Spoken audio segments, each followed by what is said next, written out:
Good evening, everyone. A very good evening to all of you, बच्चों. We are live. We are back on exam दोस्त. We are back in the course on control systems.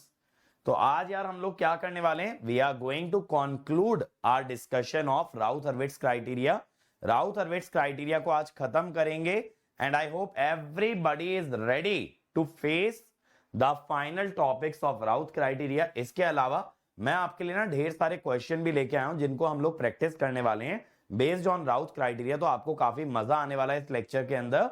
And again for those of the people who are not there in the morning, a very happy Independence Day to all of you, and I hope you guys enjoyed your day and now you guys are ready to face the control systems. ठीक है, चलिए फिर शुरू करते हैं without any delay. चलिए तैयार हैं भाई सभी लोग? जल्दी से बताइए, आर यू गाइज रेडी?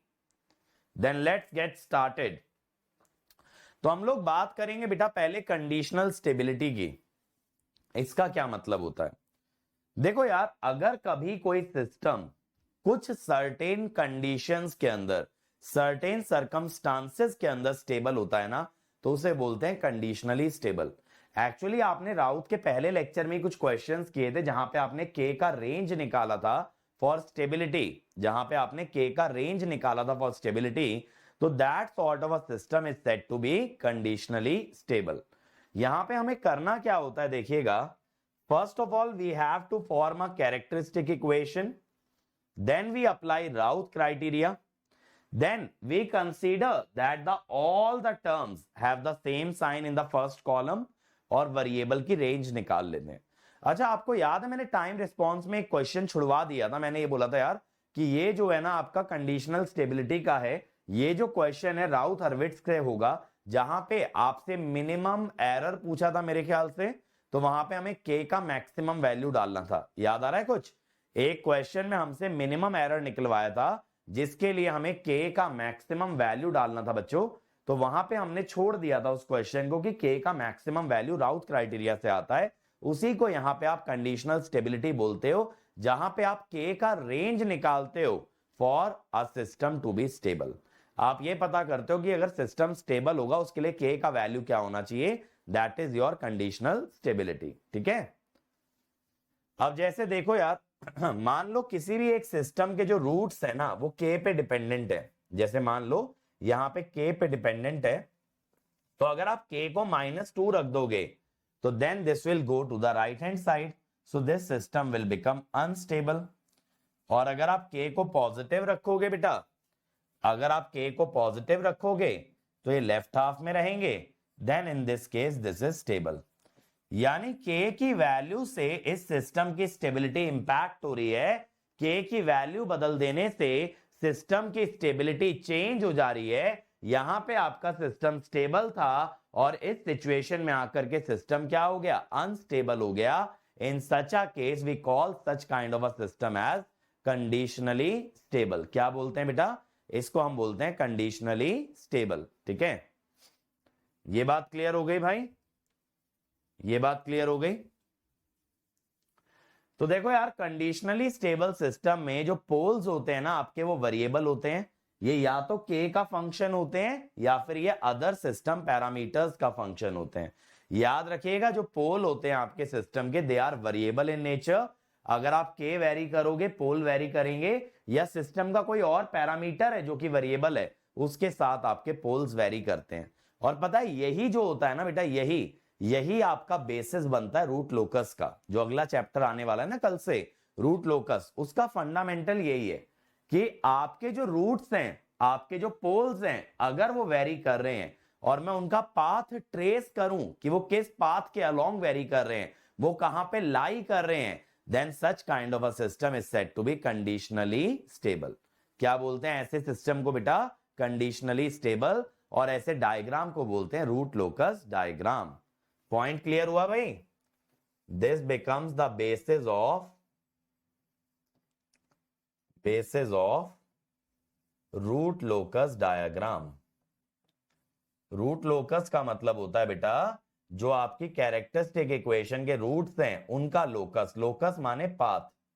तो जैसे जैसे आप के को या किसी सिस्टम के पैरामीटर को वेरी करोगे, वैसे वैसे आपके जो है ना वैसे वैसे आपके रूट्स वेरी करेंगे। कैसे स्विच होगा माने, मैं समझा नहीं क्या कहना चाह रहे हो भाई। स्विच होगा,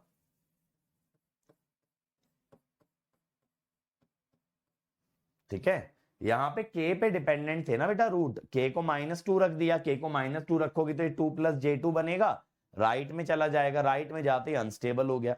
तो हम बस ये दिखाना चाह रहे हैं कि अगर रूट्स के का फंक्शन होते हैं तो के की कुछ वैल्यूज के लिए स्टेबल आ सकता है और के की कुछ वैल्यूज के लिए आपका सिस्टम अनस्टेबल आ सकता है, बस ये बता रहे हैं, ठीक है। अगले कॉन्सेप्ट पे आते हैं which is said to be the transportation lag. इसका क्या मतलब होता है, देखो जब भी कोई सिस्टम में हाँ के 0 पे मार्जिनली स्टेबल हो जाता, सही बात है सिद्धार्थ। जब भी कोई सिस्टम के अंदर बेटा आपका सिग्नल प्रोपोगेट करता है, whenever a signal propagates in a system, उसे कोई ना कोई प्रोपोगेशन डिले तो मिलेगा। क्यों? क्योंकि यार सिस्टम से गुजरेगा, सिस्टम के अलग अलग कंपोनेंट से गुजरेगा, वायर से गुजरेगा, तो उसको एक पॉइंट से दूसरे पॉइंट जाने में there will always be a certain delay, correct. एक पॉइंट से दूसरे पॉइंट जाने में कुछ ना कुछ डिले आएगा, that is called as the transportation lag. यानी इनपुट लगाने और आउटपुट मिलने के बीच में there will always be a lag, that is said to be the transportation lag. तो हम क्या कहते हैं, output signal is a delayed version, output signal is a delayed version of input signal, delayed version of input signal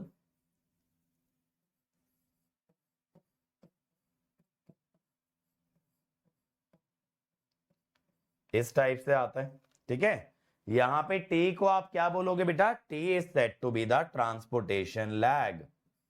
T क्या कहलाता है, समझे। अगर किसी सिग्नल के अंदर लैग आ रहा है कहीं से प्रोपोगेट करते हुए, वायर में प्रोपोगेट करते हुए या सिस्टम को क्रॉस करते हुए, तो आप इसी टाइप से तो दिखाओगे that output is a delayed version of the input. तो यहां पे अगर आप कंसीडर करोगे Laplace transform on both sides, consider Laplace transform on both sides,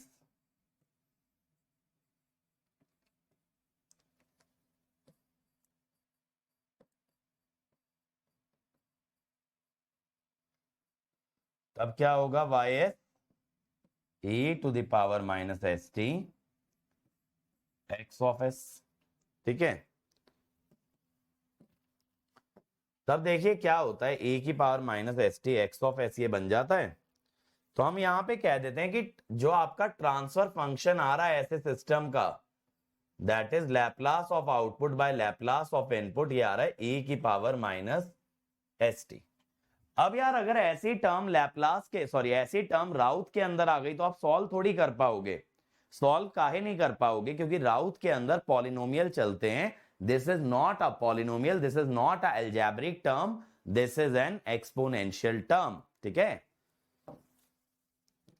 तो हम क्या बोल रहे हैं, सच अ फंक्शन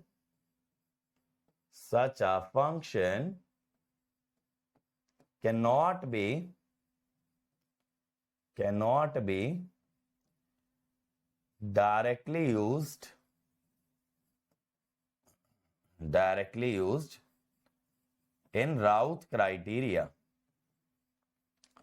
ठीक है भाई। ऐसे फंक्शन को डायरेक्टली ना राउथ क्राइटेरिया के अंदर आप यूज नहीं कर सकते। तो आप क्या करते हो बेटा, इस फंक्शन को ना आप एक्सपैंड कर लेते हो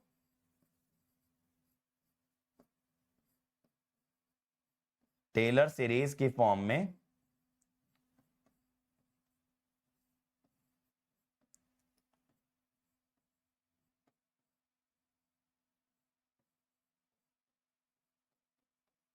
ठीक है, इस टाइप से आ जाता है। अब यहां पे आप क्या करते हो, यहां पे आप एक अप्रोक्सीमेशन लगा देते हो कि मैं सेकंड ऑर्डर और हायर पावर टर्म्स को इग्नोर कर दूंगा and I will consider it to be 1 - st। मैं क्या कंसीडर करने वाला हूं बच्चों, 1 माइनस एस टी। क्या कंसीडर करने वाला हूं, 1 माइनस एस टी। तो यहां पे क्या होगा,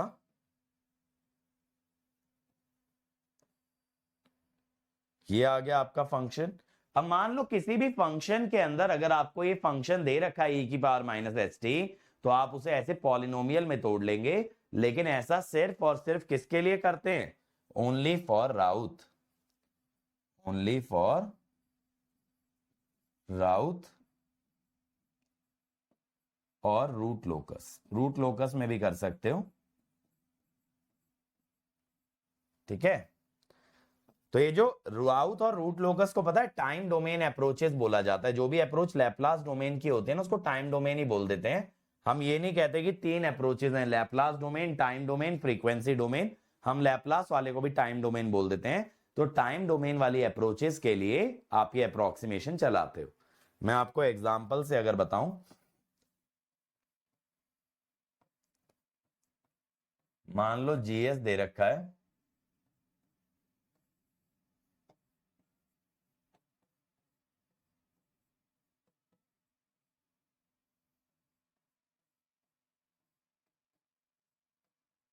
तो आप इसको ऐसे अप्रोक्सीमेट कर दोगे, फिर आप कैरेक्टरिस्टिक इक्वेशन फॉर्म कर सकते हो। क्लियर हुआ? क्या करना है, अगर आपको जीएस ऐसा दे रखा है तो अप्रोक्सीमेट कर लेना, then you can basically use the characteristic equation. तो यहां पे आप क्या क्या डालोगे बेटा, ये वाला पार्ट शॉर्ट नोट्स में डाल लेना, ट्रांसपोर्टेशन लैग क्या होता है, ये वाला पार्ट डाल लेना, ये वाला पार्ट शॉर्ट नोट्स में डाल लेना कि एग्जांपल आपके सामने रहे कि कैसे इसको अप्लाई करना है। एंड दिस वन, ये कि ट्रांसपोर्टेशन लैग का मतलब क्या है, उसका एक्सप्रेशन क्या है, अप्रोक्सीमेट एक्सप्रेशन क्या है, और एग्जांपल। सिंपल, ठीक है। Time domain, Laplace domain, approximation और एग्जांपल। ये बाकी बीच की थ्योरी या डेरिवेशन ऐसे डालने की जरूरत नहीं है। लास्ट चीज आती है बेटा राउथ के अंदर, जिसको हम कहते हैं रिलेटिव स्टेबिलिटी। ये रिलेटिव स्टेबिलिटी क्या होता है, अगर कभी बेटा आपके पास 2 स्टेबल सिस्टम है, मान लो जैसे मेरी क्लास में 2 पढ़ने वाले बच्चे हैं, मैं उसमें कंपेयर करूं कि इनमें से कौन ज्यादा पढ़ता है, या मान लो गेट को 2 बच्चों ने कट ऑफ क्वालिफाई किया, इनमें से ज्यादा रैंक किसका होगा, क्वालिफाइड तो दोनों है, यानी क्रैक तो दोनों ने किया है एग्जाम, बट बेटर कौन। सेम वे में 2 स्टेबल सिस्टम में ज्यादा स्टेबल कौन, ज्यादा स्टेबल बेटा वो होता है जिसका पोल ओरिजिन से ज्यादा दूर होता है। ऐसा क्यों सर, आपको मैंने बताया था टाउ बेसिकली क्या होता है, टाउ या टाइम कांस्टेंट क्या होता है, it is 1 upon mod of real part of pole, या फिर आप ये कह सकते हो mod of distance from origin. तो जितना ज्यादा पोल का रियल पार्ट होगा या पोल जितना ओरिजिन से दूर होगा, उतना ही कम उसका टाइम कांस्टेंट होगा, यानी उसके अंदर ट्रांजिएंट उतनी जल्दी डीके कर जाएगा। तो जिस सिस्टम के अंदर ट्रांजिएंट जल्दी डीके करता है या सिस्टम जल्दी स्टेडी स्टेट में पहुंचता है, वो मेरे हिसाब से एक बेहतर सिस्टम होगा। सोच के देखिए ना, जो सिस्टम आपको जल्दी से जल्दी फाइनल वैल्यू दे देगा, that is obviously a better system. तो हम लोग क्या कहते हैं बेटा कि जिस सिस्टम का पोल ओरिजिन से अधिक दूरी पे होता है, वो सिस्टम आपका स्टेबल होता है। अब ये जज कैसे करें राउथ से, क्योंकि राउथ तो यही बताएगा ना दोनों के पोल लेफ्ट हाफ में है, राउथ कहेगा भाई दोनों के दोनों सिस्टम आपके स्टेबल हैं। तो यहां पे क्या किया जाता है बेटा, जुगाड़ किया जाता है। क्या जुगाड़ किया जाता है कि अगर मैं इमेजिनरी एक्सिस को एक ऐसे पॉइंट पे शिफ्ट कर दूं, देखिएगा सुनिएगा बात को ध्यान से, अगर मैं इमेजिनरी एक्सिस को लेफ्ट शिफ्ट करके एक ऐसे पॉइंट पे ले आऊं कि एक सिस्टम का पोल राइट हाफ में हो, एक सिस्टम का पोल लेफ्ट हाफ में हो, तो राउथ मुझे बता देगा जैसे यहां पे system 1 is unstable, system 2 is stable. जैसे मुझे राउथ ने बोला कि सिस्टम 2 अभी भी स्टेबल है, सिस्टम 1 अनस्टेबल हो गया, तो मैं समझ गया कि सिस्टम 2 का पोल और ज्यादा पीछे है। फिर से सुनिएगा ध्यान से, अगर आप यहां पे राउथ लगाते तो राउथ कहेगा दोनों सिस्टम के पोल लेफ्ट हाफ में भाई दोनों स्टेबल है। मैंने कहा इमेजिनरी एक्सेस को सरका के थोड़ा पीछे ले आइए, यहां ले आइए। अब अगर ये आप इमेजिनरी एक्सिस मान रहे हो तो आपको राउथ क्या बताएगा, सिस्टम 1 का पोल राइट हाफ में, सिस्टम 2 का लेफ्ट हाफ में, तो आप तुरंत पकड़ लोगे system 1 is less stable then system 2। अब सर ये काम होगा कैसे, इमेजिनरी एक्सिस लेफ्ट में कैसे जाएगी बेटा, उसके लिए सब्स्टिट्यूट करते हैं एस को Z minus sigma, Z minus sigma, sigma वो जितना शिफ्ट आपको लेफ्ट में देना है। सर ये समझ नहीं आ रहा एक्सप्रेशन, बताता हूं। देखो अगर आप z को 0 रखोगे तो s कहां पे आएगा, माइनस सिग्मा पे। z को अगर 0 रखते हो तो s कहां पे आएगा, माइनस सिग्मा पे। यानी z में जो ओरिजिन है वो s के लिए माइनस सिग्मा का काम कर रहा है। मैं यही तो चाहता हूं कि माइनस सिग्मा को एक ओरिजिन की तरह ट्रीट किया जाए, तो वही चीज मैं यहां पे बोल भी रहा हूं कि z में अगर ओरिजिन लोगे तो वो s में क्या बनेगा, माइनस सिग्मा। तो फिर से सुनिएगा, at z equal to 0 s is equal to minus sigma. तो मैं यही चाहता हूं कि माइनस सिग्मा को ओरिजिन की तरह ट्रीट किया जाए, तो z वेरिएबल का जो ओरिजिन है वो s वेरिएबल का माइनस सिग्मा वाला पॉइंट है। तो z इक्वल टू 0 के अबाउट अगर लेफ्ट हाफ राइट हाफ जज करोगे तो बेसिकली आप s equal to minus sigma के about left half right half pole आप जज कर रहे हो। फिर से सुनना मेरी बात, अगर आप ये पता लगा लो z इक्वल टू 0 यानी z प्लेन में जो इमेजिनरी एक्सिस है उसके कितने लेफ्ट हाफ और कितने राइट हाफ आ रहे हैं, अगर आप ये पता लगा लो तो z इक्वल टू 0 का मतलब s equal to minus sigma. तो आप इनडायरेक्टली ये पता लगा रहे हो s equal to minus sigma, s equal to minus sigma के कितने राइट में और कितने लेफ्ट में। तो बेसिकली s की जगह z माइनस सिग्मा डाल दो, फिर z में आप पता लगा लो कि कितने राइट कितने लेफ्ट, वो ये बताएगा s equal to minus sigma के कितने राइट कितने लेफ्ट। सर हमें कैसे पता चलेगा कितना लेफ्ट शिफ्ट करना है, सिग्मा क्या है, हम कैसे जानेंगे, हम कैसे जानेंगे भाई, हम ऐसे जानेंगे बेटा हिट एंड ट्रायल से।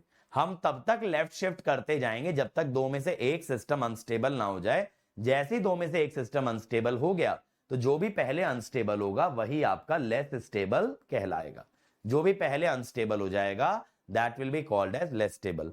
एग्जाम में इससे क्वेश्चन कैसा आता है सर, एग्जाम में बेटा आपको पहले ही बता देगा, जैसे कि आप ये बता दो s इक्वल टू माइनस 2 से कितने पोल राइट है कितने लेफ्ट है, तो वो आपको सिग्मा पहले ही दे देगा। ठीक है, अगर s इक्वल टू माइनस 2 बोल रहा है तो सिग्मा को 2 रखना, माइनस 2 मत रख देना, क्योंकि हम पहले ही माइनस सिग्मा लेके चल रहे हैं। बात क्लियर हो गई। हाँ सोहम भाई बिल्कुल सही बात है, लेकिन हम सिस्टम की स्टेबिलिटी की बात करते हैं, पोल की नहीं। तो हम कहते हैं जिस सिस्टम के पोल ओरिजिन से ज्यादा दूर है, जिस सिस्टम के, वो सिस्टम ज्यादा स्टेबल है। जो पोल ओरिजिन से दूर है वो स्टेबल नहीं है, जिस सिस्टम के पोल ओरिजिन से ज्यादा दूर है वो स्टेबल है। ये सिस्टम 2 के पोल हैं, यहां एक ही सिस्टम के दो पोल नहीं है, ये दो अलग अलग सिस्टम के पोल्स हैं, ये सिस्टम 1 के पोल्स हैं। ठीक है, क्लियर हुआ क्या करना होता है। तो आपको एग्जाम में पहले से ही देके रखेगा यार किस लाइन के अबाउट स्टेबिलिटी जज करनी है। तो रिलेटिव स्टेबिलिटी देखो यार इंपॉर्टेंट होती है, बट राउथ मैं कहूंगा एक अच्छा मेथड नहीं है रिलेटिव स्टेबिलिटी बताने का, क्योंकि बहुत जद्दोजहद है, बहुत जुगाड़ है इसके अंदर। तो हम ये कहते हैं कि राउथ criteria always tells the absolute stability not the relative stability. क्योंकि आप हिट एंड ट्रायल को तो ये नहीं कहते ना कि राउथ की प्रॉपर्टी है वो रिलेटिव स्टेबिलिटी भी बता देता है, ऐसा तो नहीं आप बोल सकते। करेक्ट बात है, बताओ आप लोग, ये बात सबको क्लियर है। आप ये कभी नहीं बोलोगे कि भाई राउथ is a method by which you can जज द रिलेटिव स्टेबिलिटी। ठीक है, इससे पहले हम आगे बढ़े मैं एक चीज और लिखवा देता हूं आपको।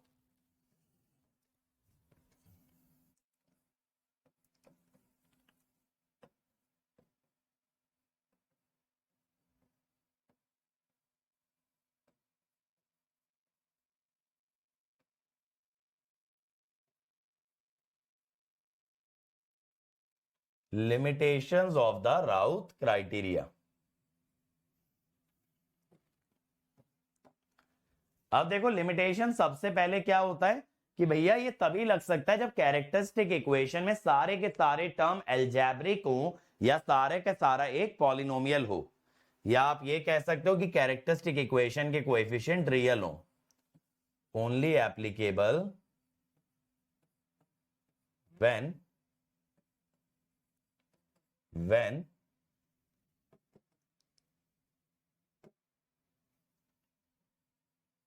only applicable when all coefficient of characteristic equation are real. ठीक है, कैरेक्टरिस्टिक इक्वेशन के सारे कोएफिशिएंट रियल हैं. ठीक है, नो ट्रिगोनोमेट्रिक और एक्सपोनेंशियल टर्म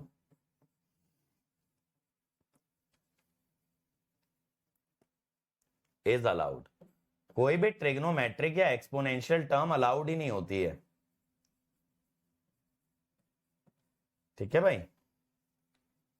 तीसरी चीज आप ये भी कह सकते हो बेटा कि यहां एग्जैक्ट लोकेशन ऑफ पोल नहीं मालूम चलता है. Exact location of poles can not be determined. अच्छा बच्चों, मैं आपको ना एक चीज बोलता हूं, एक चीज कवर कर लेना पहले से, कल की क्लास से पहले. मेरे नेटवर्क का जो एसी एनालिसिस का पहला लेक्चर होगा ना, introduction to sinusoidal AC analysis, उसको देख लेना कल से पहले, क्योंकि उसमें कॉम्प्लेक्स नंबर का बेसिक पढ़ाया हुआ है. कल से कॉम्प्लेक्स नंबर आने स्टार्ट हो जाएंगे. ठीक है, रूट लोकस के अंदर और आपका फ्रीक्वेंसी रिस्पॉन्स के अंदर, यहां सब जगह कॉम्प्लेक्स नंबर आते हैं. तो कॉम्प्लेक्स नंबर कैसे ऐड होते हैं, कैसे मल्टीप्लाई होते हैं, कैसे उनका रेशो लिया जाता है, सारी चीजें पढ़ा रखे हैं नेटवर्क में एसी एनालिसिस के पहले लेक्चर में. क्योंकि देखो यार, ऐसा तो है नहीं कि कॉम्प्लेक्स नंबर बेसिक वाला अभी आपके नेटवर्क या कंट्रोल में है. वो आपका मैथ्स में एक बार को मैं फिर भी करा दूंगा दोबारा से, बट नेटवर्क में से कर लेना. बेसिक ऑफ कॉम्प्लेक्स नंबर आना चाहिए. कल से कॉम्प्लेक्स नंबर का काफी यूज रहेगा. ठीक है,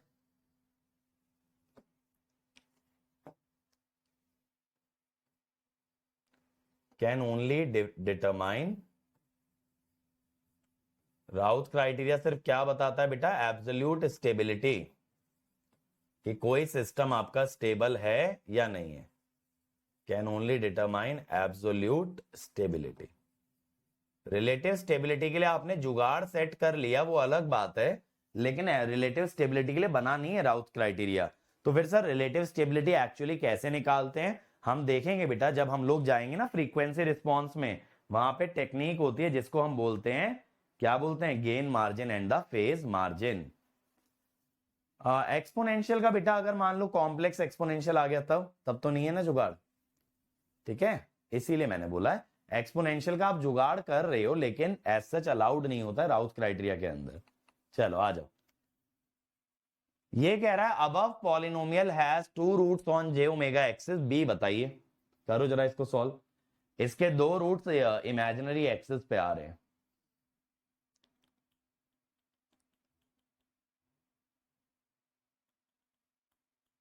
चलो फटाफट बनाना स्टार्ट कर दो. देखते हैं कितने मैक्सिमम क्वेश्चन अपन प्रैक्टिस कर पाते हैं. कोशिश करेंगे सारे करें.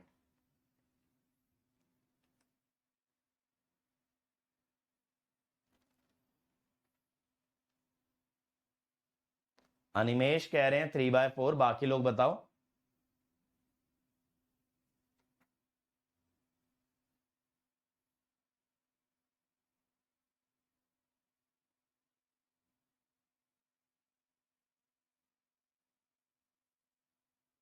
थ्री बाय फोर, बहुत बढ़िया.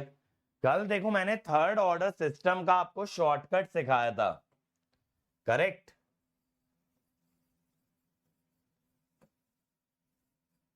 कल मैंने आपको शॉर्टकट सिखाया था फॉर थर्ड ऑर्डर सिस्टम. क्या शॉर्टकट बताया था याद है?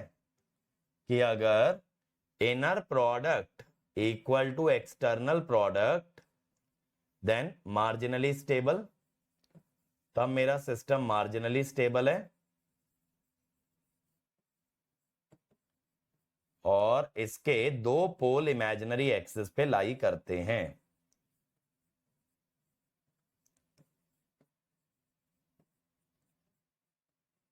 तो इनर प्रोडक्ट अगर आप करें बेटा, तो दिस विल बी 2 into 3 और outer product will be b into 8।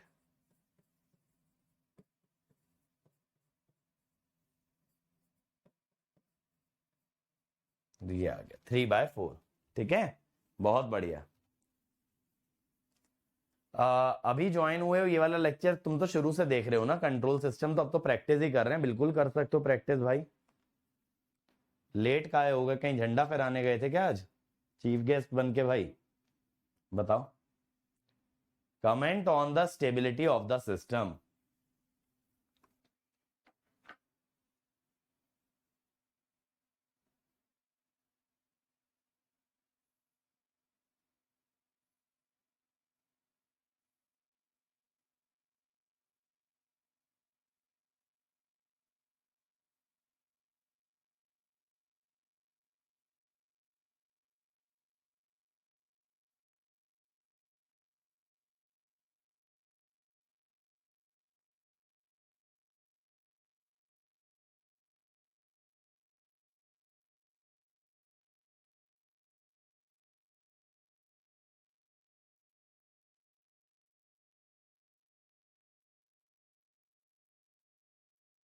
झंडा उतारने का टाइम हो गया, तो मतलब ये उतारने गया था, तुम ऐसा कहना चाह रहे हो कि किसी ने फहराने नहीं बुलाया तो उतारने के लिए बुलाया था? अब भाई तुम ऐसे मजाक उड़ाओगे, अच्छी बात नहीं है विजय का, मुझे बड़ा खराब लग जाएगा। देखो 2 3 10 1 और 5, तो 3 - 10 ये आया -7, यहां पे 10 कैरी ओवर हो गया। ये देखा देखा क्यों लग रहा है भाई? ये तो देखा हुआ है। यहां पे 2 साइन चेंज आ रहे हैं, तो यहां पे 2 पोल्स हैं आरएचपी में।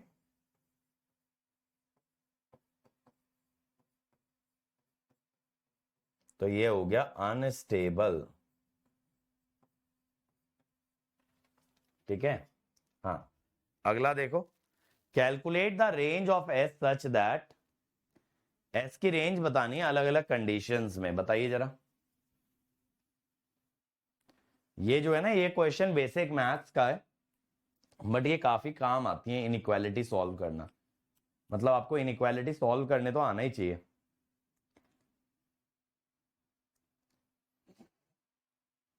चलो बनाओ इसको जरा, ये मैथ्स का क्वेश्चन है इनइक्वालिटी का।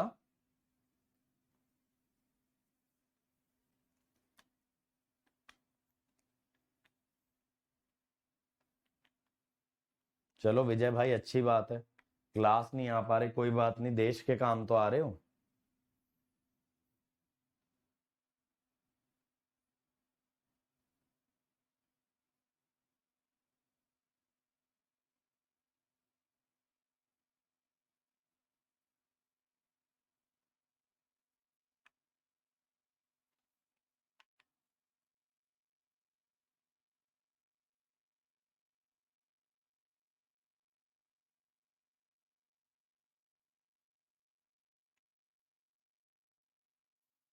मिथिलेश भाई आप भी लेट आ गए, टाइम से नहीं आए, क्या रहे? गधे हो, 4 पार्ट है इसमें, तुम आंसर ऑप्शन दे रहे हो, क्या करूं मैं तुम लोग का?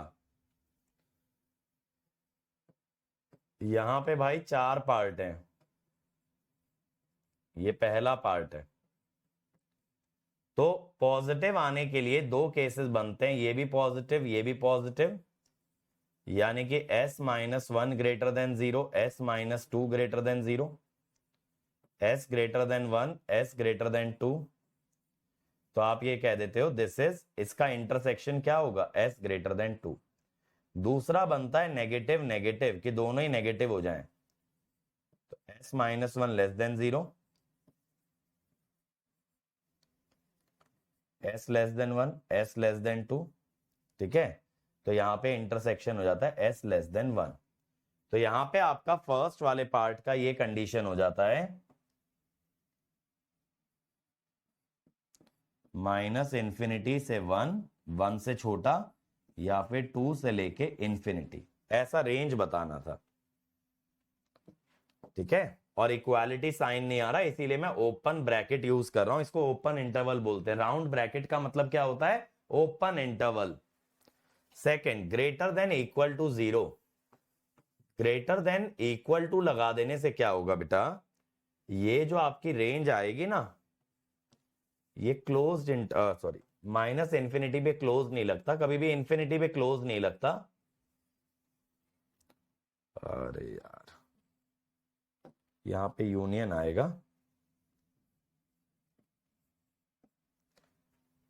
बट इक्वालिटी का साइन आ जाएगा। अब आपके पास इक्वालिटी का साइन आ जाने से ना आप क्लोज्ड इंटरवल का यूज करोगे।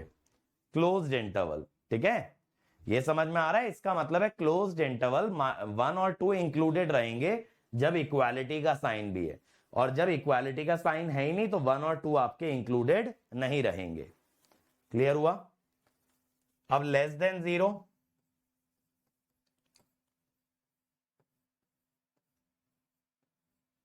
उसमें क्या होता है देखो,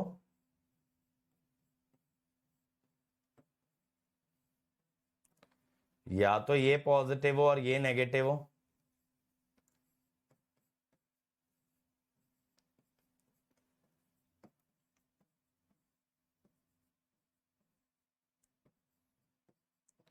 तो 1 से 2 आ गया, या फिर कह दो पहले वाला नेगेटिव दूसरा पॉजिटिव।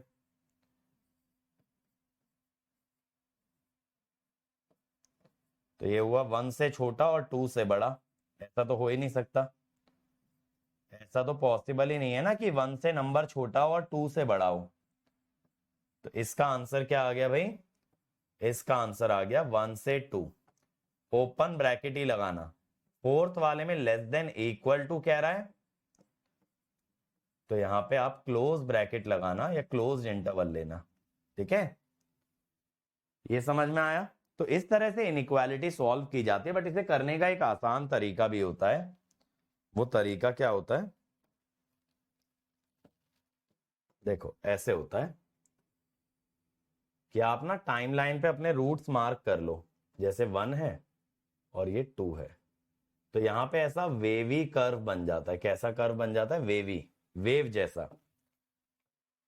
तो यहां पे इसका साइन मिल जाता है कि 1 से पहले पॉजिटिव, 1 से 2 नेगेटिव और 2 के बाद पॉजिटिव। ठीक है, तो ये तब होगा बेटा जब एस स्क्वायर का कोएफिशिएंट 0 से बड़ा हो, पॉजिटिव अगर हो। अगर एस स्क्वायर का कोएफिशिएंट नेगेटिव दे देगा ना, अगर एस स्क्वायर का कोएफिशिएंट नेगेटिव दे देता, यानी एस स्क्वायर का कोएफिशिएंट मान लो -1 दिया होता, तब कर्व ऐसे बनता। ठीक है, अगर कोएफिशिएंट ऑफ एस स्क्वायर आपका नेगेटिव होता, समझ गए? तब ये डॉटेड वाला कर्व बनता। तो इस टाइप से इनइक्वालिटी सॉल्व कर सकते हो। इसीलिए मैंने बता दिया, कई बार ना गेट में काम आ जाती है टेक्निक। इस बार तुम्हें देखो कितने बेसिक बेसिक चीजें बता रहा हूं। क्यूबिक इक्वेशन सॉल्व करना। थर्ड में क्या हुआ, मैंने बोला भाई नेगेटिव आना चाहिए। नेगेटिव के लिए या तो ये पॉजिटिव ये नेगेटिव, या तो ये नेगेटिव ये पॉजिटिव। भाई एक प्लस और एक माइनस मिलके माइनस बनाएंगे ना। तो ये पॉजिटिव माने greater than 0, S greater than 1। ये नेगेटिव माने एस लेस देन 2। तो ये कह रहा है 1 से बड़ा 2 से छोटा, तो 1 से 2 तक आ गया। दूसरा केस में बन रहा है 1 से छोटा 2 से बड़ा, विच इज नॉट पॉसिबल। तो आंसर आ गया 1 से 2। और जब लेस देन इक्वल टू 0 है तो इसी पे आपने क्लोज इंटरवल लगा दिया। ठीक है, चलो अगला देखो, ये वाला बना दो यार।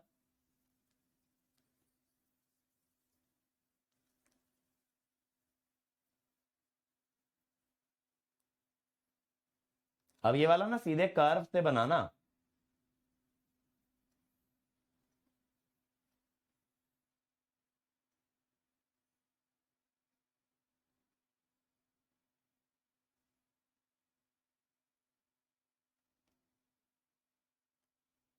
केस 2 में क्या हुआ विकास भाई? इक्वालिटी साइन लगा हुआ है, यानी 1 और 2 को इंक्लूड करना पड़ेगा। 1 और 2 को आप ये नहीं कह सकते ना कि ग्रेटर देन 2 है, यहां ग्रेटर देन इक्वल टू आ जाएगा, यहां लेस देन इक्वल टू आ जाएगा। अगर 1 और 2 इंक्लूडेड है इंटरवल में तो वहां पे क्लोज्ड इंटरवल दिखाते हैं। ओपन इंटरवल का मतलब होता है कि 1 और 2 इंक्लूडेड नहीं है, 1 से जस्ट पहले या 2 के जस्ट बाद, बट 1 या 2 नहीं रख सकते। और जब इक्वालिटी साइन आ गया तो 1 और 2 भी आप डाल सकते हो।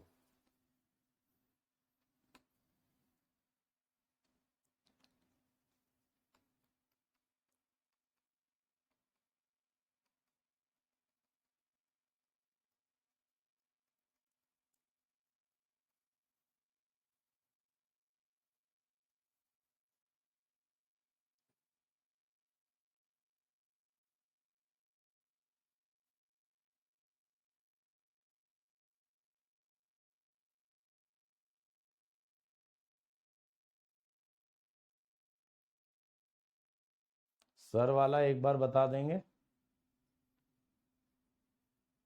क्या बोल रहे हो? चलो ये वाला मैं कराता हूं यार। यहां पे नोटिस करो बेटा, ये जो स्क्वायर वाली टर्म्स हैं, दीज आर ऑलवेज पॉजिटिव,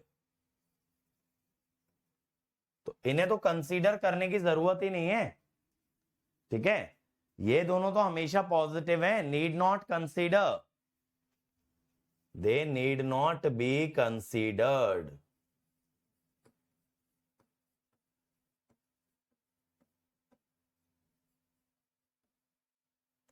तो आप क्या करते हो,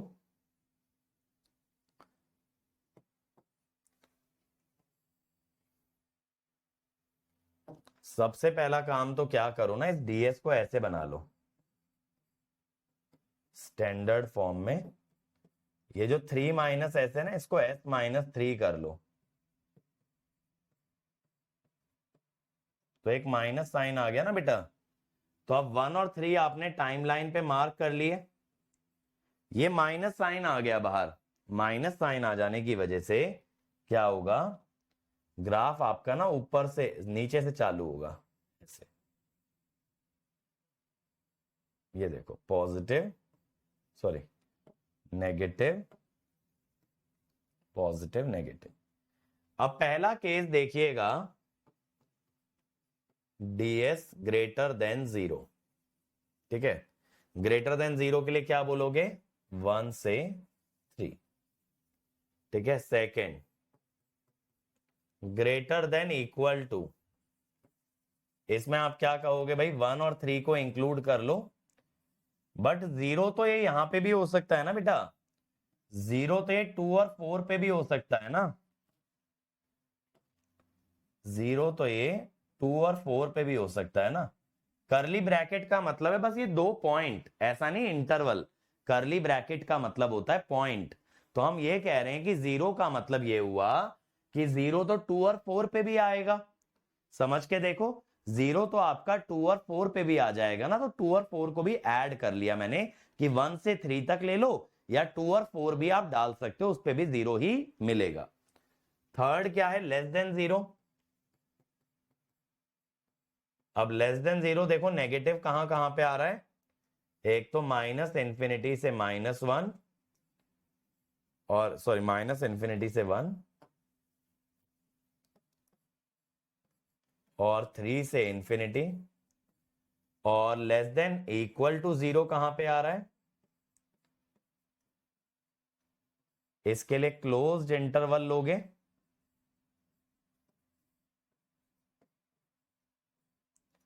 और यूनियन 0 तो ये 2 और 4 पे भी हो सकता है।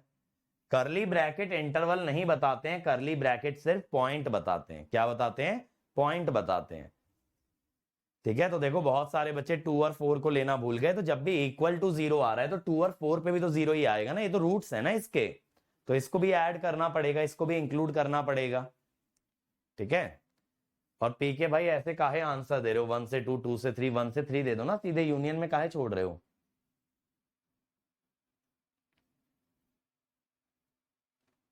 चल अगला देखो भाई, ये आ गया देखो कंडीशनल स्टेबिलिटी का सवाल।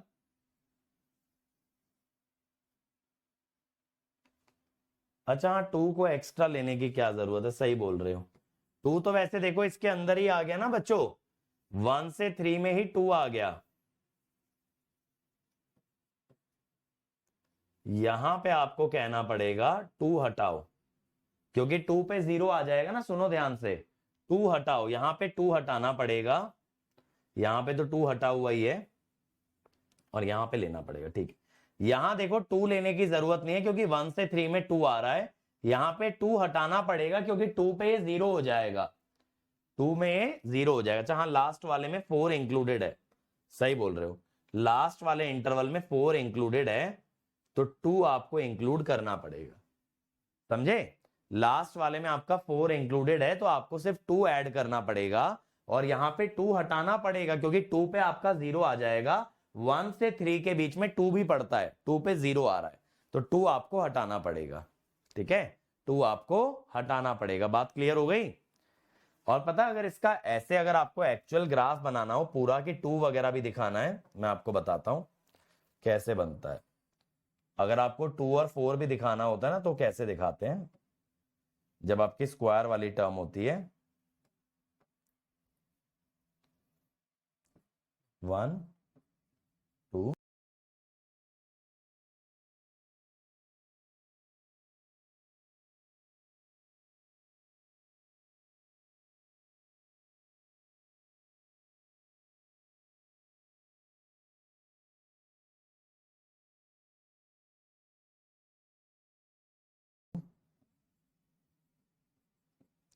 जब स्क्वायर वाली टर्म होती है ना तो उस पर साइन नहीं चेंज हुआ करता, ऐसे होता है देखो, स्क्वायर वाली टर्म पे कभी भी साइन चेंज नहीं हुआ करता, ऐसे जाता है, समझे। ऐसे टच करके निकल जाता है ग्राफ, स्क्वायर वाली टर्म पे साइन चेंज नहीं होता। ये सेकंड ऑर्डर है ना। तो फॉर अ रूट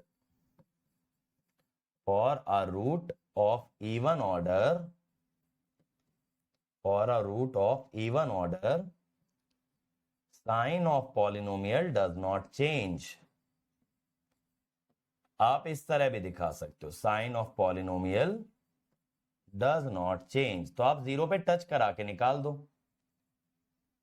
ये समझ में आया भाई। पहले इंटरवल में से 2 हटाना पड़ेगा क्योंकि 1 से 3 के बीच में 2 भी पड़ रहा है जहां पे 0 आता है। अब 0 तो अलाउड नहीं है। थर्ड वाले में 4 हटाना पड़ेगा, सही बोले, थर्ड वाले में 4 भी आ रहा है 3 से इंफिनिटी में, वो हटाना पड़ेगा। बहुत बढ़िया ज्योति रंजन, थर्ड वाले में 4 हटाना पड़ेगा क्योंकि 3 से इंफिनिटी में 4 भी आता है। क्लियर है। चलें आगे फिर। चलो ये कंडीशनल स्टेबिलिटी का सवाल बनाओ, के की क्या रेंज होगी फॉर अ स्टेबल सिस्टम।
चार से लेके 0.475, ये रेंज कैसे, अच्छा 0 से है, फोर्थ का बता रहे हो।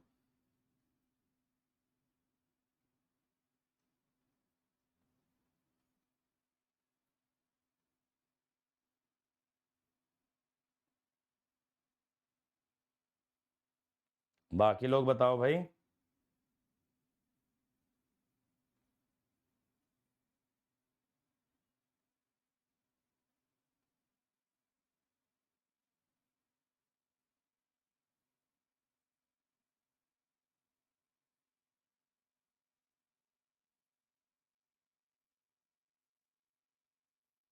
ठीक है भाई, ऐसे ना करो यार।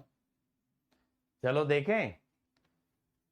देखो यार, यहां पे ना स्टेबिलिटी के लिए सिंपल सा फंडा है, थर्ड ऑर्डर में डायरेक्टली लगा दो, inner product greater than external product, लेकिन ऑल कोएफिशिएंट ग्रेटर देन 0। ये भी याद रखना, सभी कोएफिशिएंट का सेम साइन आना चाहिए। और क्योंकि ये पॉजिटिव है, ये भी पॉजिटिव है, तो सबका पॉजिटिव होना जरूरी है। तो आप कहते हो 2k into k plus 2 must be greater than 9। 2k square plus 4k minus 9 must be greater than 0। अब इसके रूट्स निकाल लो। रूट्स क्या होंगे भाई? -4 plus minus b square 16 plus 4 into 2 8, 8 9 72।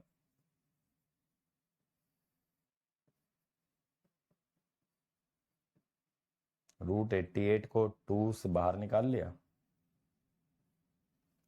ठीक है, यही बन रहा है ना भाई? अब हम इसमें कैलकुलेट कर लें, -2 प्लस √22 2.69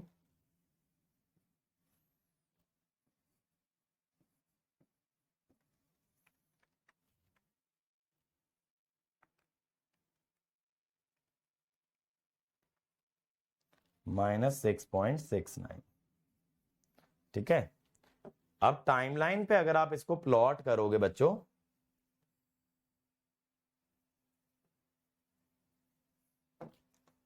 तो 2.69 और -6.69,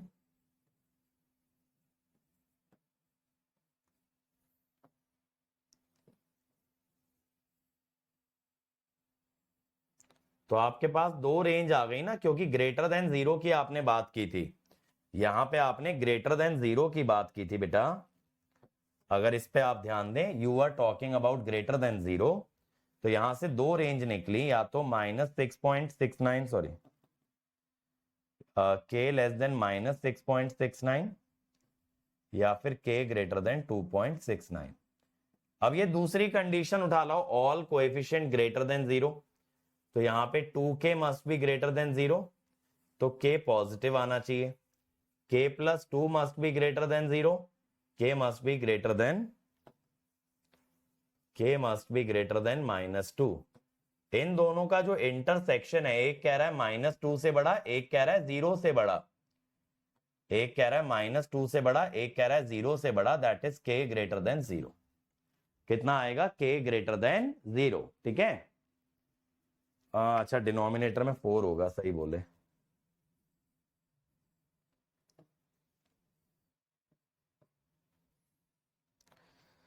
तो -3.34 और ये 2.69 का 1.34। ठीक है,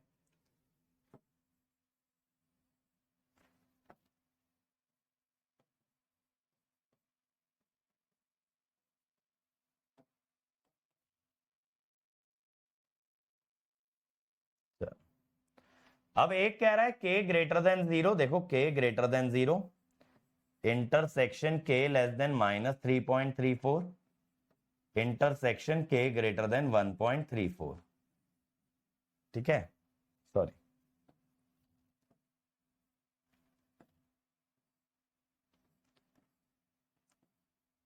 तो ये कह रहा है 0 से बड़ा होना चाहिए, कह रहा है या तो -3.34 से छोटा, या तो 1.34 से बड़ा। तो हम कहेंगे भाई 1.34 से बड़ा, ये आएगा।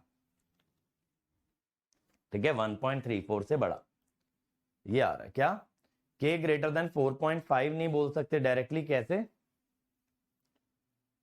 कैसे बोलोगे भाई राजू? मैं समझा नहीं, 4.5 कहां से आया?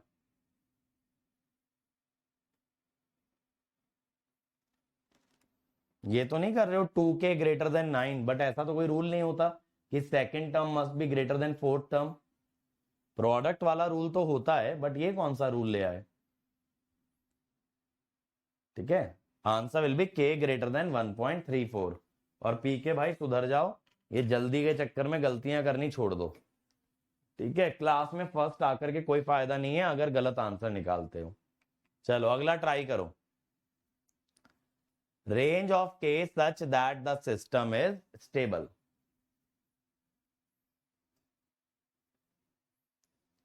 चलो राजू भाई ये वाला अब की बार सही बना दो सेम तरीके से।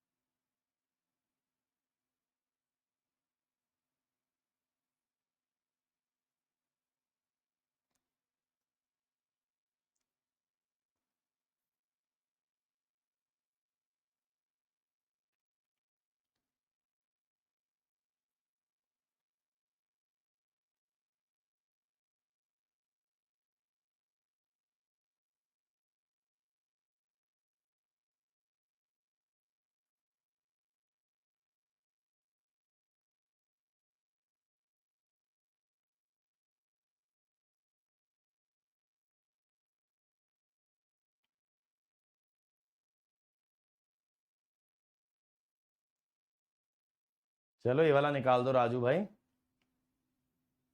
मजा आ जाएगा ये वाला बना दोगे तो। और ज्यादा सवाल लगाने भाई तुम लोग बहुत टाइम लगा रहे हो। मैं सोचा था सारे निपटा लेंगे, तुम तो आधे भी नहीं करते दिख रहे यार अभी। आओ चलो मैं शुरू करता हूं फिर से। सबसे पहले होता है condition all coefficient must have same sign.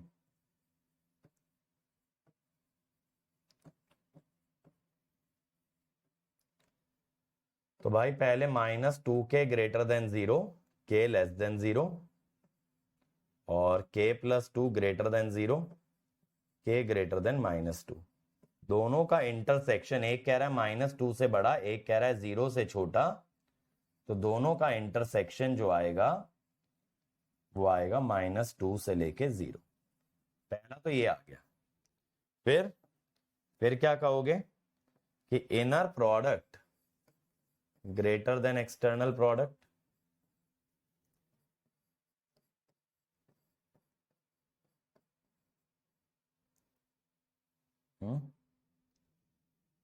यार ये तो कभी भी स्टेबल नहीं आ सकता, ये टर्म तो नेगेटिव ही दे रखी है ना, तो सबका सेम साइन तो होगा ही नहीं। इसका तो आंसर होना चाहिए it can never be stable. ये मैंने नोटिस ही नहीं किया। It can never be stable.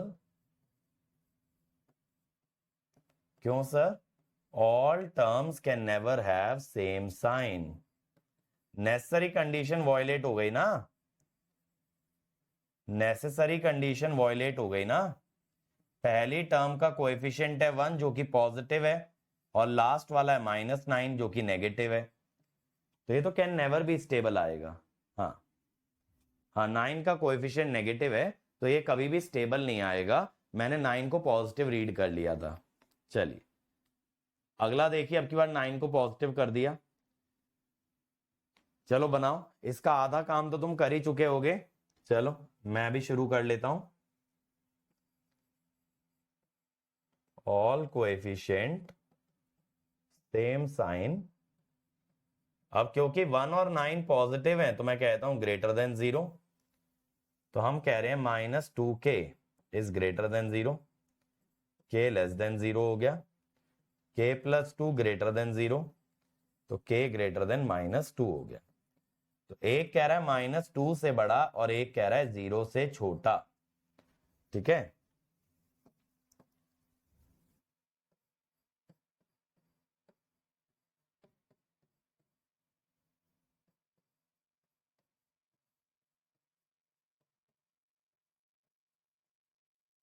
ये आया।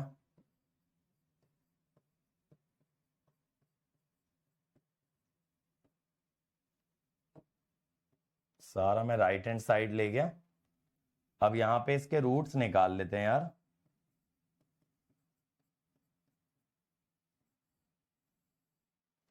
सोलह माइनस, एक सेकेंड, -4 के ना, तो -20, 16, और 9 दूनी 18, -72 अपॉन क्या आएगा अब यहां से जो वैल्यू आएगी ना बेटा, कॉम्प्लेक्स वैल्यू आएगी, ठीक है, कॉम्प्लेक्स ही आ रही ना, -2k² -4 के उधर ले गए।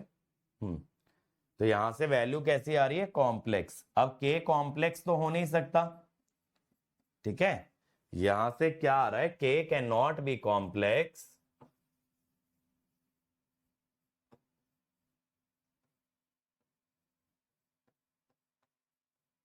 तो इसके कोई रूट्स ही नहीं होंगे, therefore roots do not exist. आप ये कहोगे रूट्स डू नॉट एग्जिस्ट,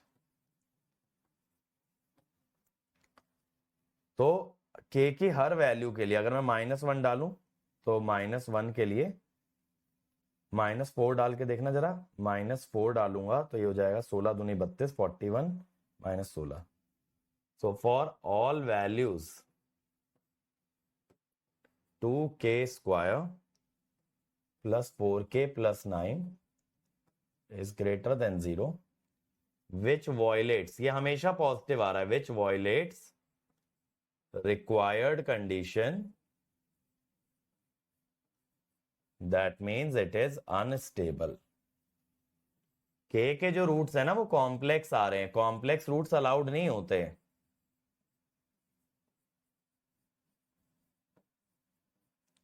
तो सिस्टम हमेशा अनस्टेबल आएगा।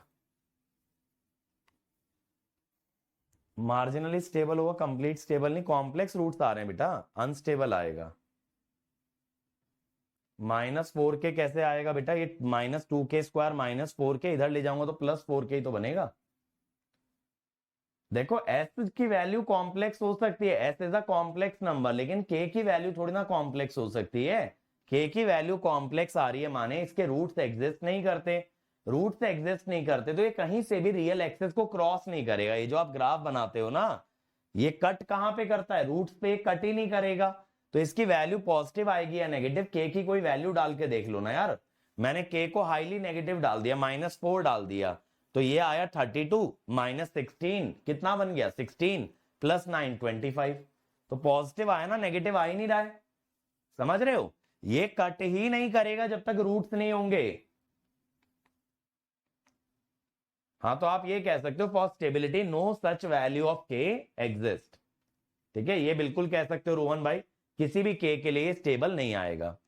अगला देखो जरा, पहले ओपन लूप सिस्टम की स्टेबिलिटी की बात कर रहा है, फिर रेंज ऑफ k की बात कर रहा है। चलो ये वाला क्वेश्चन मैं कराता हूं, ये थोड़ा सा यूनिक है। अब देखिएगा बेटा, पहले ओपन लूप सिस्टम देख लो, जिन लोगों को आता है वो लोग कर सकते हैं, बाकी लोग मेरे पे ध्यान दें। देखो ओपन लूप सिस्टम देख लो, ये है। अब इसके तो रूट्स निकाल सकते हो, इस पे राउथ क्राइटेरिया लगाने की क्या जरूरत है। एक पोल आ गया 0 पे, एक आ गया -4 पे, और एक कितने पे आ गया, -1 ± b² - 4 AC।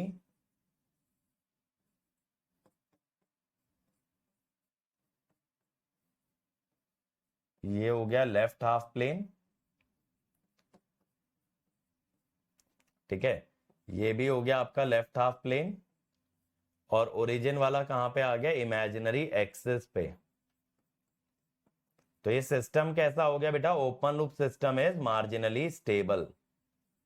कैसा हो गया, मार्जिनली स्टेबल, ठीक है। ओपन लूप सिस्टम तो मार्जिनली स्टेबल है। कोएफिशिएंट ऑफ स्क्वायर तो नेगेटिव है, हमें कैसे पता विकास भाई नेगेटिव है, -2k है ना, अगर k नेगेटिव हो गया तो पॉजिटिव नहीं बन जाएगा। मैंने यही तो बोला, -2k भी पॉजिटिव होना चाहिए, जिसके लिए k मस्ट बी नेगेटिव, ठीक है। आप कैसे कह रहे हो कोएफिशिएंट नेगेटिव है, k आपको पता थोड़ी है बेटा। अब देखो यार, यहां पे यूनिटी फीडबैक है, यूनिटी फीडबैक है माने hs की वैल्यू आपकी 1 है, hs की वैल्यू 1 है, तो कैरेक्टरिस्टिक इक्वेशन बनेगी 1 + GS = 0, ठीक है, 1 + GS = 0। अब 1 + GS = 0 करोगे अगर,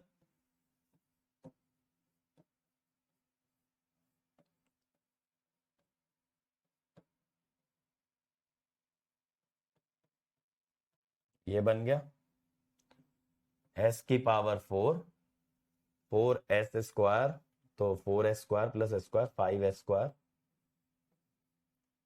4s और s 5s, 4s plus k। अब देखो यहां तो कोई शॉर्टकट लगेगा नहीं भाई, ठीक है।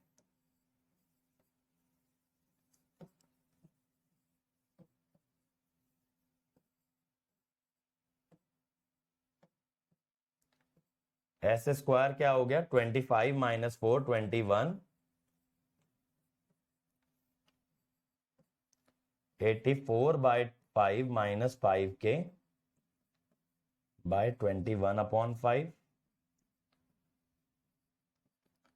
अब आप स्टेबल सिस्टम के लिए क्या कहोगे भाई, आप स्टेबल सिस्टम के लिए कहोगे बेटा कि ना आपके सारे कोएफिशिएंट पॉजिटिव होने चाहिए, ठीक है। पहले कॉलम के सारे कोएफिशिएंट पॉजिटिव आने चाहिए, यानी के यहां से आ गया लेस देन 84/25, ठीक है। और दूसरा आ गया के 0, तो रेंज आ गया 0 से लेके 84/25। देखो ऐसे ही होना था वो टाइम रिस्पॉन्स का क्वेश्चन, यहां से के मैक्स जो आ गया ना दैट इज 84/25, ये आ गई के मैक्स की वैल्यू। अब जो तीसरा पार्ट है बेटा, तीसरे पार्ट में देखो क्या मांगा है, value of K such that the system oscillates at omega n, और ओमेगा एन की वैल्यू सुनिएगा, ये बोला है सिस्टम ऑसिलेट करे ऐसा के का वैल्यू बताओ। ऑसिलेट करने के लिए बेटा आपके सिस्टम को मार्जिनली स्टेबल होना पड़ेगा। For system oscillation system should be marginally stable. Marginally stable के लिए आप क्या जानते हो बेटा, कोई एक रो ऑफ जीरोस आना चाहिए, है ना। याद है कल बताया था, एक कंप्लीट रो आपका जीरो हो जाना चाहिए, तो रो ऑफ जीरोस आना चाहिए। तो आप क्या करते हैं ना ऐसे क्वेश्चंस में, आप कोएफिशिएंट ऑफ s की पावर 1 को जीरो करते हो, जिससे ऊपर वाली इक्वेशन ऑक्सिलरी इक्वेशन बन जाए। इसके लिए k आ जाता है 84/25 विच इज k मैक्स। अब अगर s की पावर 1 का कोएफिशिएंट जीरो किया तो ऑक्सिलरी इक्वेशन क्या बनेगी, ऊपर वाली 21/5 s square plus k equal to 0। तो 21/5 आपने k कितना लिया है 84/25। यहां से अब बेटा जो आप रूट्स निकालेंगे, यहां से आप जो रूट्स निकालेंगे ना they are the natural frequency.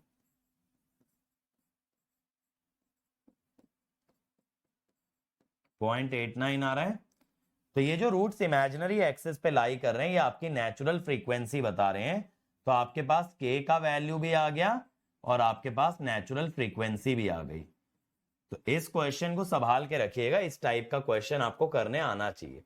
जब भी ऑसिलेशन की बात करें s की पावर 1 का कोएफिशिएंट जीरो करेंगे, k निकालेंगे, उसको k मैक्स बोला जाता है, मैक्सिमम वैल्यू ऑफ k, जहां जाके सिस्टम मार्जिनली स्टेबल हो जाता है। उससे ऊपर वाली रो से ऑक्सिलरी इक्वेशन बनाते हो, और उस ऑक्सिलरी इक्वेशन से क्या आती है, नेचुरल फ्रीक्वेंसी, ठीक है। इस टाइप से आपका कंडीशनल स्टेबिलिटी का सवाल बनता है भाई।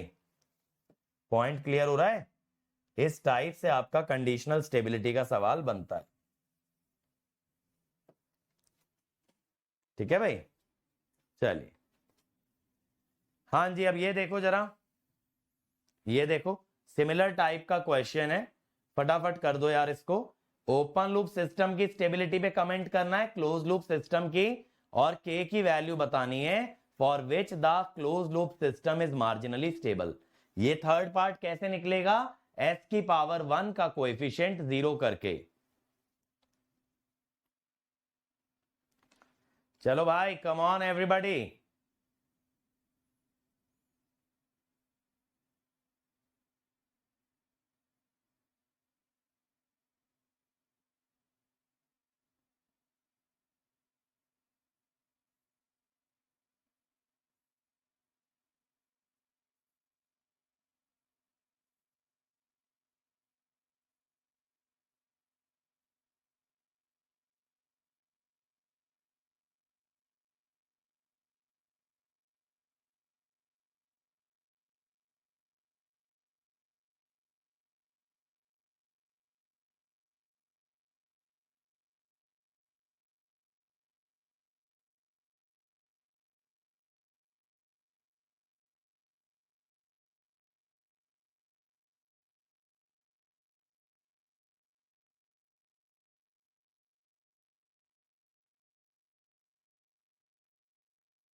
लास्ट को जीरो करके बेटा फर्स्ट ऑर्डर के ऑक्सिलरी इक्वेशन का क्या करोगे आभाष? सेकंड ऑर्डर की तो बननी चाहिए, तभी तो इमेजिनरी एक्सिस पे पोल आएंगे। अगर आप s की पावर जीरो को जीरो करोगे तो ऑक्सिलरी इक्वेशन s की पावर वन वाली बनेगी। उससे तो ओरिजिन पे पोल आ गया, उससे आपका ऑसिलेशन कहां आया? हमेशा s की पावर वन को ही जीरो करो, तभी इमेजिनरी एक्सिस पे पोल आएंगे। चलो देखें, ओपन लूप सिस्टम की बात करें भाई, इसका पोल कहां पे है? -2 पे। इसका निकालोगे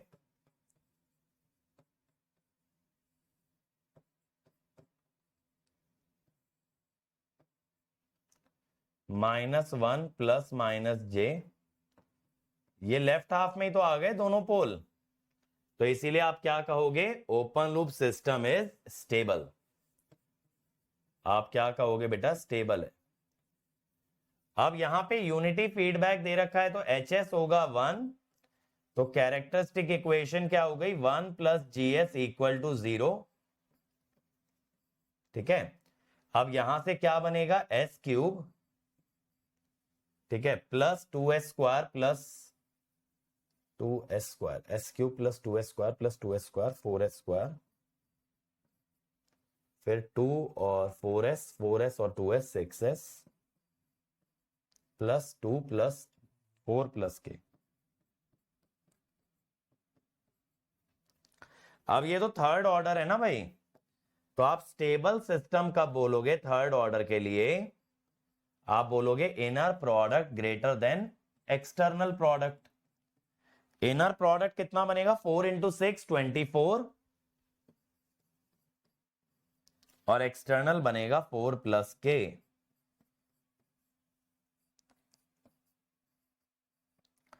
तो आपका 4 प्लस k पॉजिटिव भी होना चाहिए, सेम साइन वाली कंडीशन, तो k ग्रेटर देन -4। तो रेंज क्या आ गया k का? रेंज क्या आ गया भाई? -4 से 20। ठीक है, अब अगर आपने 20 रख दिया तो ये k मैक्स है, इस पे सिस्टम मार्जिनली स्टेबल हो जाएगा। तो एट k इक्वल टू 20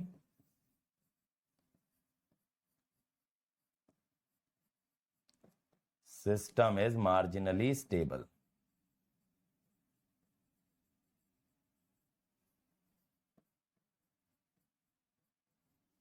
ठीक है, K20 पे आपसे ओमेगा एन थोड़ी पूछा है भाई, अब तुम ओमेगा एन भी निकाल के बैठ गए। कुछ एक तो होशियार बच्चे हैं, एक्स्ट्रा ही कर देते हैं या तो बिल्कुल ही नहीं करते हैं। ये वाला तो डन है।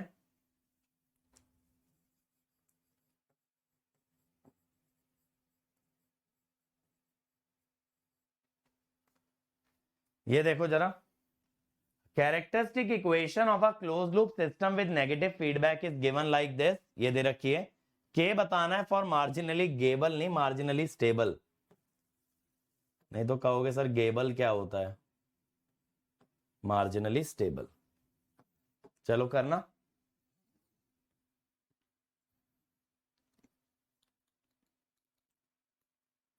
अब समझ गए ना कंडीशनल स्टेबिलिटी का सवाल कैसा होता है?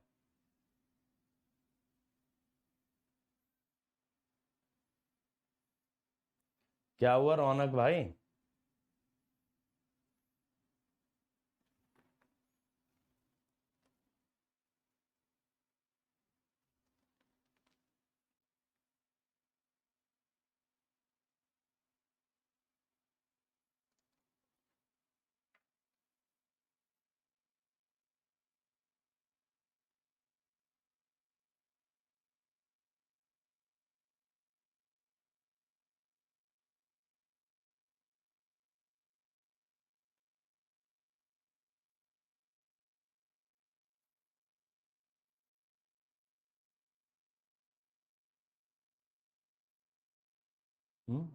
न्यूमरेटर, हाँ अच्छा वो कह रहे हो numerator by denominator plus numerator लगा सकते हो, फिर उसके बाद डिनोमिनेटर रख लेना, क्योंकि पोल तो डिनोमिनेटर से ही निकालोगे ना।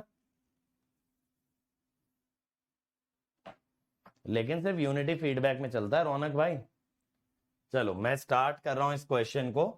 आप लोगों को ऑलरेडी काफी हेड स्टार्ट दे दिया है। 1 1 प्लस के और 4 के ठीक है। अब देखो वैसे हमें के पता नहीं है ना, वरना मैं के कॉमन ले लेता, के नेगेटिव भी तो हो ही सकता है। तो के 1 प्लस के प्लस के स्क्वायर माइनस के,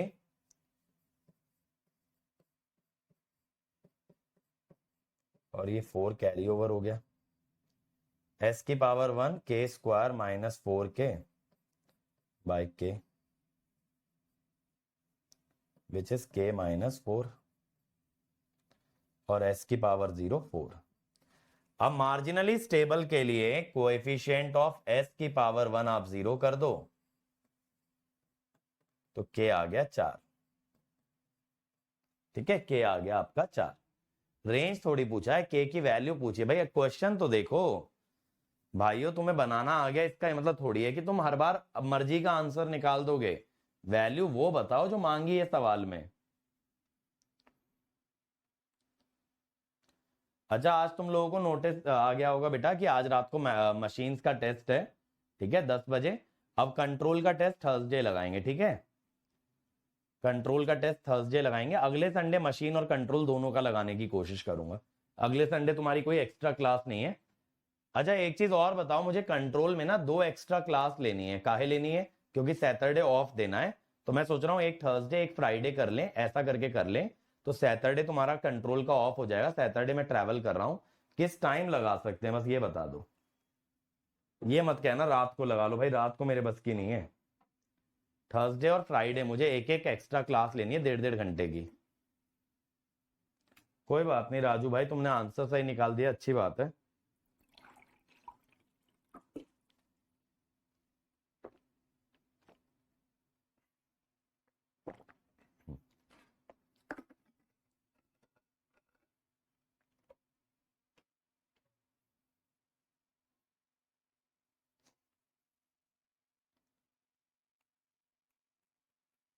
फोर PM तो यार मुश्किल हो जाएगा ना, 5:30 से तो फिर क्लास होती है, 4 से 5:30, 5:30 से फिर से बस 1.5 घंटे की 2 क्लासेस की बात है, वरना ना कोर्स अपना डिले होगा बेमतलब। मैं चाह रहा हूँ 31 अगस्त डेडलाइन है, 31 अगस्त को ही खत्म हो, फिर 1 सितंबर से सिग्नल चालू कर लेंगे ना।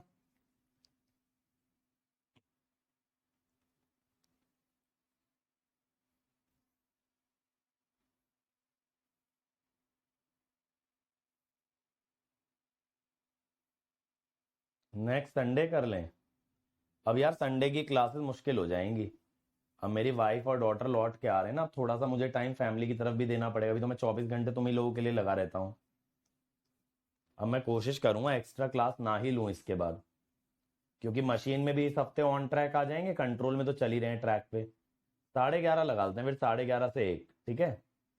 12 AM बोल रहे हो, 12 PM बोलो नेहा बेटा, 12 AM माने रात के 12 बजे। बड़ा अजीब सा टाइम बता रहे हो। चलो देखें, s की पावर 6, ये आ रहा है 1 2 -1 और 2 के। अब देखो s की सारी ऑड पावर्स गायब हैं, 5 3 और 1। तो यानी कि ये जो कैरेक्टरिस्टिक इक्वेशन है ना, ये खुद में ही ऑक्सिलरी इक्वेशन भी है। ये क्या है? ये खुद में ही ऑक्सिलरी इक्वेशन भी है, क्योंकि यहां पे आपको ना रो ऑफ जीरोस मिल गया। तो आपकी ऑक्सिलरी इक्वेशन भी यही बन गई, S6 प्लस 2S4।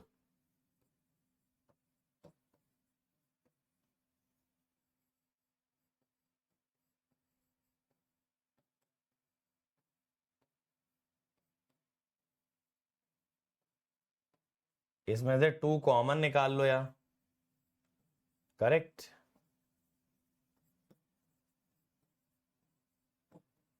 थ्री 4 -1 आ गया।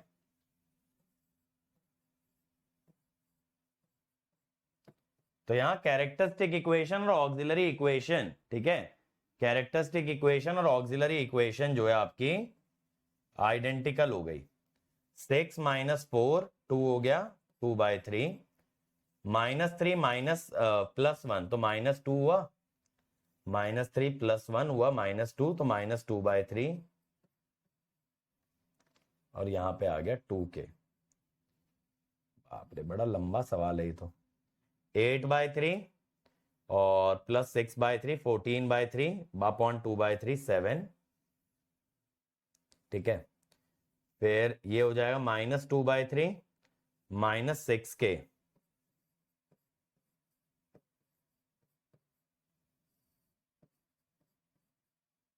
ये वैल्यू हो गई -1 और ये हो गई 9k। -1 -9k s²। अब s² में क्या होगा भाई, s² में -14/3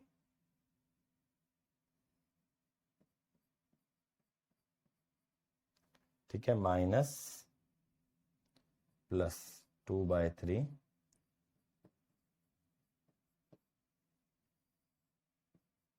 और 2k ऐसे ही आ जाएगा। अब भाई s की पावर 1 का जो कोएफिशिएंट है ना वो बड़ा खतरनाक बनेगा। जिसको 0 करना होगा ना, s की पावर 1 का कोएफिशिएंट देखो जरा, ये आएगा कितना, -14/3 + 2/3 यानी -12/3, तो -4 और ये 2 3 6 -6k। ठीक है,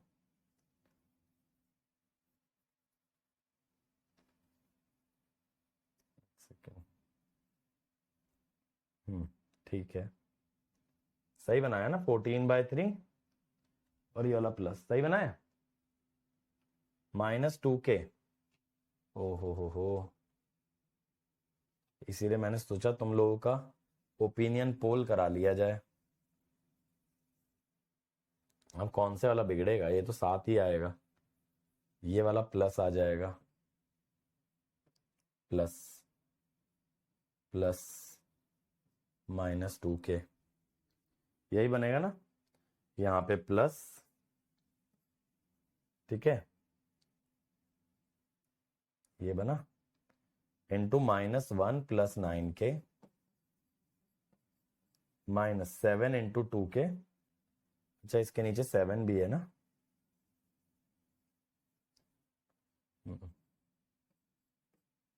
7 इंटू 2k यानी 14k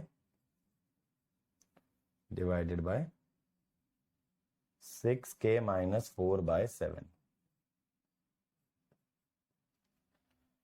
अब भाई कंडीशन ये होगी कि ये कोएफिशिएंट आपका पॉजिटिव आना चाहिए, सॉरी 0 आना चाहिए, दिस मस्ट बिकम 0। तो 7 से मल्टीप्लाई कर लो, 4 -6k -36k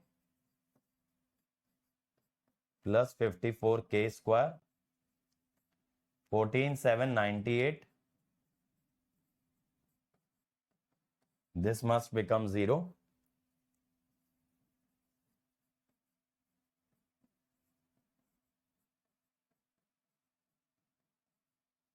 तो यहां से k की वैल्यू आ जाएगी ना हमारे पास,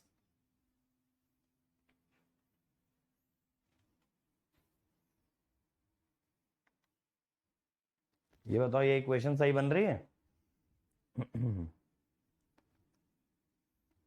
s² में 1 - 9k आएगा,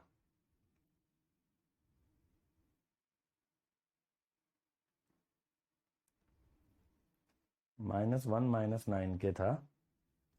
एक सेकेंड, इसको 2/3 से मल्टीप्लाई करके सब्ट्रैक्शन में रखा,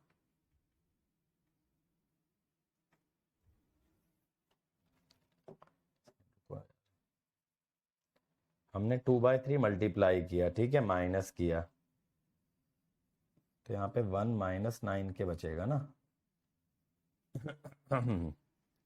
वाई 1 - 9k, क्योंकि एक माइनस साइन आएगा तो 1 - 9k हो जाएगा, यही कह रहे हो ना। हाँ, 1 - 9k और ये -4 हुआ और ये हुआ -4 - 6k।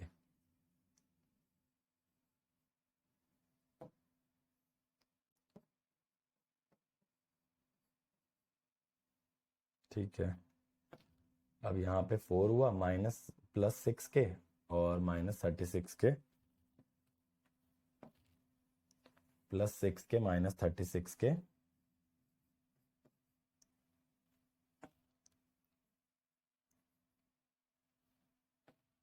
अभी बताओ अभी सही है?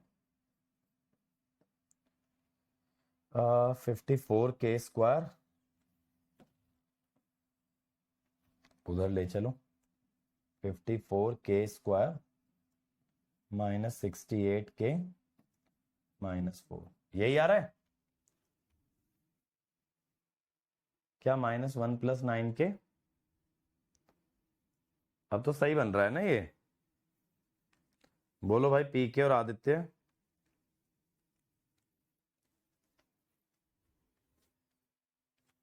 यहां से एक आ रहा है 1.3155,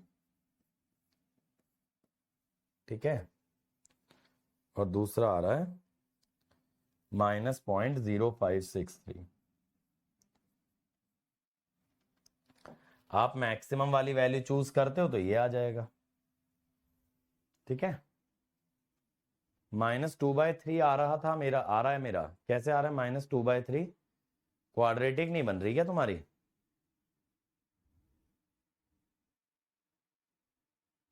s⁴ को 3 से मल्टीप्लाई करके, हाँ कर सकते हो 3 से मल्टीप्लाई, चलो देख लेना।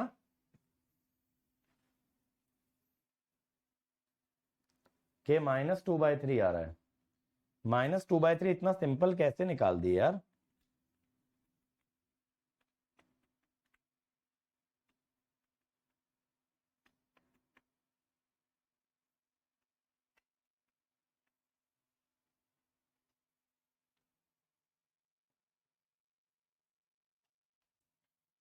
है भाई, -2/3 कहां से निकाल दिए? कोएफिशिएंट सही है सारे?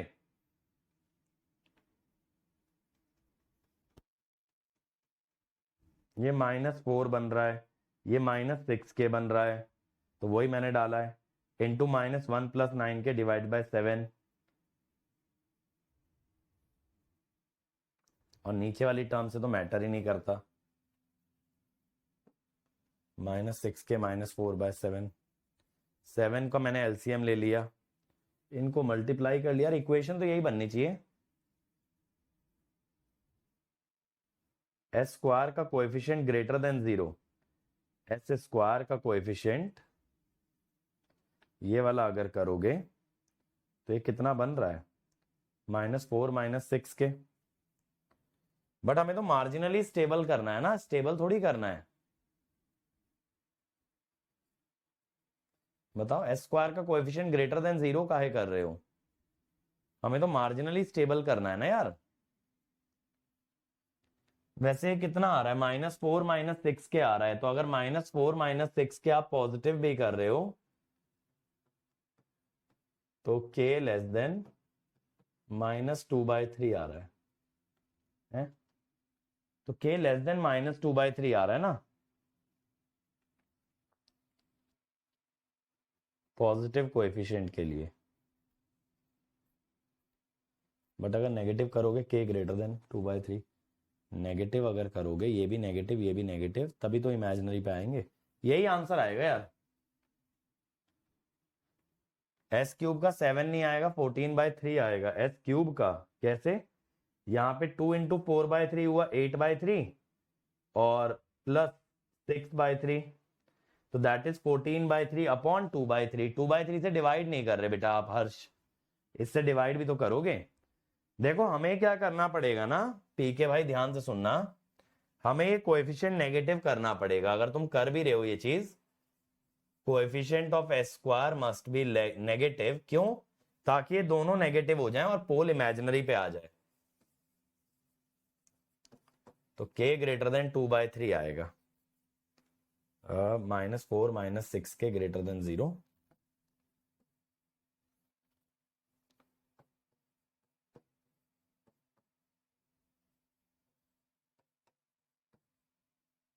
ओहो, लेस देन 0 एक्चुअली,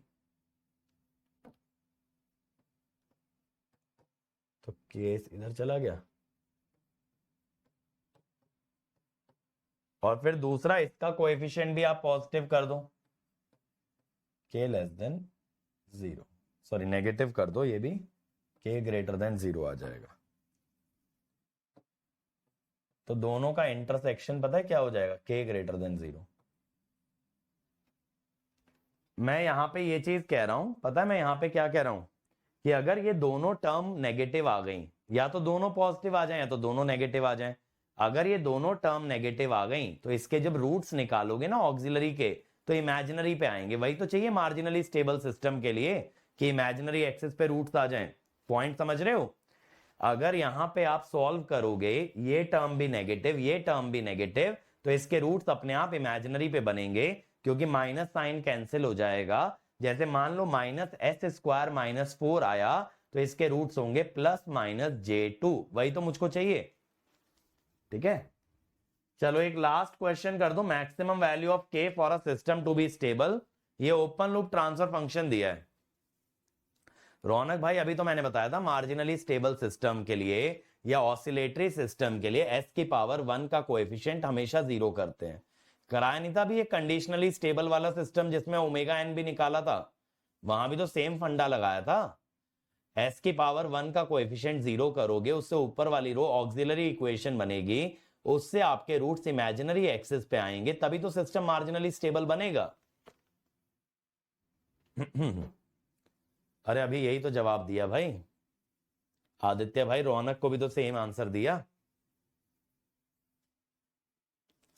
चलो फटाफट बनाओ।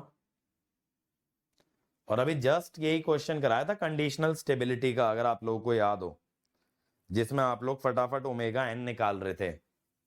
एक में तो निकालना भी नहीं था आपने, फिर भी निकाल दिया था। यहां पे देखिए कैरेक्टरिस्टिक इक्वेशन क्या बनाओगे, 1 + GS = 0।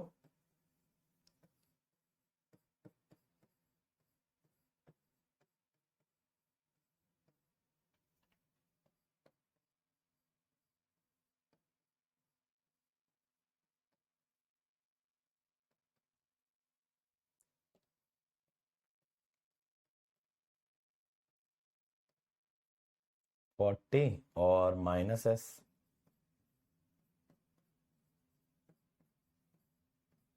+300 -20k। अब देखो ये सेकंड ऑर्डर है ना, सेकंड ऑर्डर के लिए यूनिटी फीडबैक ले लो, अगर नहीं दिया तो। सेकंड ऑर्डर के लिए आप क्या बोलते हो बेटा, आप क्या बोलते हो? सेकंड ऑर्डर के लिए राउथ लगाने की जरूरत नहीं पड़ती है, all coefficient must have same sign. तो अगर आप बोलते हो 1 + k पॉजिटिव, तो k greater than -1, 40 + 19k positive, k greater than -40/19, ठीक है। और 300 - 20k पॉजिटिव,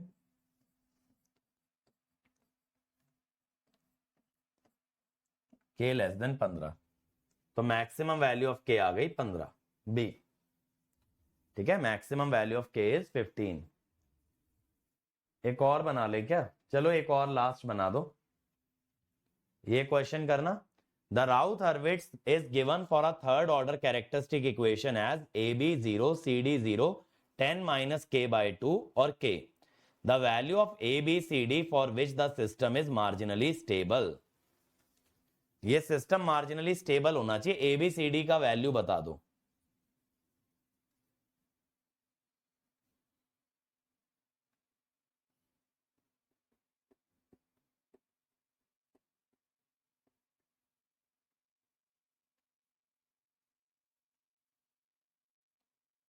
क्लियर है भाई? रौनक और आदित्य आपका डाउट बेटा जो आप पूछ रहे थे मार्जिनली स्टेबल का, मैंने बताया ना मार्जिनली स्टेबल में हमेशा s की पावर 1 का कोएफिशिएंट 0 करते हैं, ताकि ऊपर वाली रो बने ऑक्सिलरी इक्वेशन, जिसके रूट्स कहां आने चाहिए, इमेजिनरी एक्सिस पे।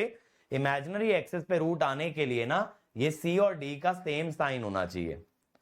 तो आपका फंडा क्या है, that this coefficient must be 0, k must be 10, and ये ऑक्सिलरी इक्वेशन बन जाती है। इसी क्वेश्चन से समझा देता हूं, c and d must have same sign,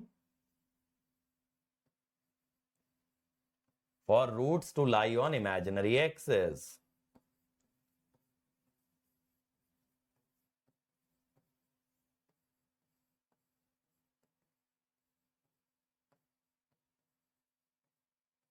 ये फंडा है बस, ठीक है। अब देखो भाई, अगर इसको 0 किया तो k आ गया 10। एक्चुअली ये जो टर्म है ये क्या होगी, ये टर्म होगी आपकी BC minus AD by C, which is basically 10 minus k by 2। Compare अगर करोगे तो AD तो आ गया k के बराबर, BC आ गया 10 के बराबर, और C आ गया आपका 2 के बराबर, जिससे B बन गया 5। और फिर यहां पे क्या आएगा बेटा, यहां पे तो D कैरी ओवर हो जाता है ना, तो ये D आ गया, तो D आपका हो गया 10, तो A आपका हो गया 1। तो A हो गया 1, B 5, C 2 और D आपका 10। 1 5 2 10 A आ रहा है ना, A आपका 1 आ रहा है, B आपका 5 आ रहा है, C आपका 2 आ रहा है, K आपका 10 आ रहा है। 1 2 5 10 नहीं, C2 आएगा यार, C5 कैसे आ सकता है, नीचे 5 कहां आ सकता है बताओ भाई पीके, ये D तो गलत हो जाएगा, आंसर A आएगा। ठीक है, आगे के क्वेश्चन आपके लिए होमवर्क के लिए छोड़ रहा हूं बेटा, एज होमवर्क आप बाकी के सवाल बना लेंगे। अब हम अगले सेशन में मिलते हैं।